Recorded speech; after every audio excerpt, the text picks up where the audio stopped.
Приветствую, друзья. Все равно мене холодильник почав вибивати опять. Що воно може бути, не знаю. Оцей бар'єр, коротше, таке відчуття, як знаєте, замикає.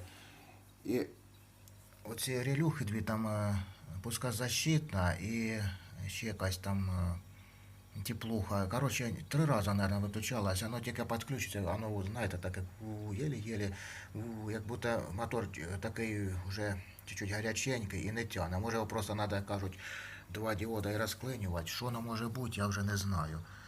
І це вже не впервые, воно так.